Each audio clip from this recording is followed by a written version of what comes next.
বাসায় মেহমান এসছে, তাই তাদের একটু আপ্যায়ন করলাম। রান্নাগুলো কিন্তু আমি নিজে হাতেই করেছি, বেশি কিছু রান্না করিনি। গরুর মাংস,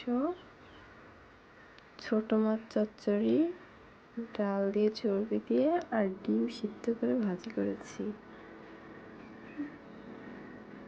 যে আমার খালামণি এখানে প্লেটে ভাত বেড়ে দিচ্ছিল।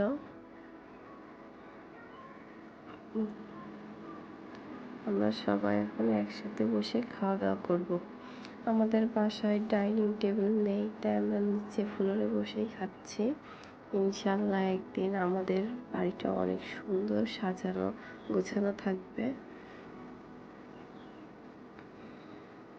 এখন যেমন আছে তেমন খেতে হবে। এখানে আমার হাজবেন্ড খাচ্ছে। এই যে এটা আমার ভাইয়ের মেয়ে, হাসিটা মাশাআল্লাহ অনেক সুন্দর।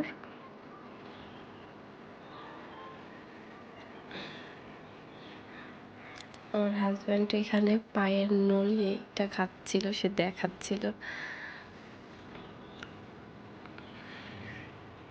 তো বিকালে আমরা একটু বাইরে বের হলাম।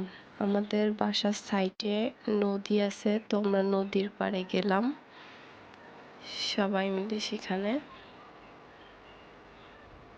দেখুন নদীর সাইডে বড় বড় ঘাস গাছ।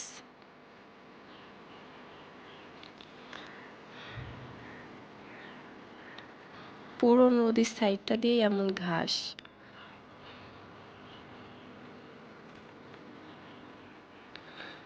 নদীটা মরা নদী। দেখুন নদীর সাইড দিয়ে এমন ঘাস, দেখতেও কিন্তু সুন্দর লাগছে। দেখুন এখানে আমি একটি লজ্জাপতি গাছ দেখলাম, তো আমি সেটাকে উঠাচ্ছি আমার বাসায় নিয়ে যে লাগাবো তাই। দেখুন গাছটা, আমার চোখ পড়লো হঠাৎ গাছটার দিকে, তো আমি গাছটাকে নিয়ে যাব বাসায়।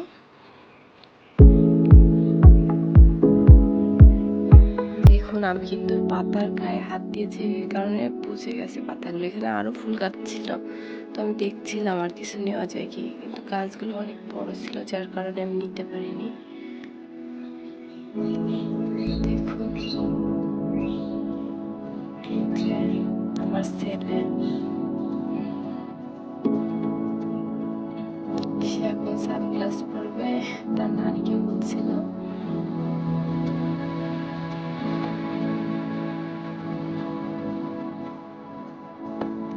আমি বলছিলাম একটু ক্যামেরার দিকে তাকাতে, সে তাকাবে না, কোনোভাবেই রাজি হচ্ছে না। আর এই যে দেখে আমার ভাইয়ের মেয়ে চুপচাপ, তার এখন মনে হয় মুড অফ আছে। তো আমার খালামণি চেষ্টা করছিল তাকে হাসানোর জন্য, ফাইনালি সে হাসলো। ছেলে দেখুন ওদের সাইডটা, সেরকম ছেলে হচ্ছে আমরা দেখুন আমরা কিন্তু এখান থেকে চলে যাচ্ছি।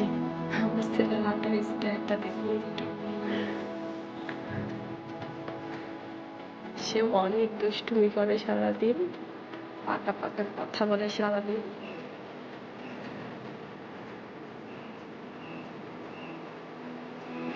সে আমার গণপতি গাছটা নিয়ে নিচ্ছে, সে বাসায় নিয়ে যাবে। ছোট্ট একটা ব্রিজ কাঠে,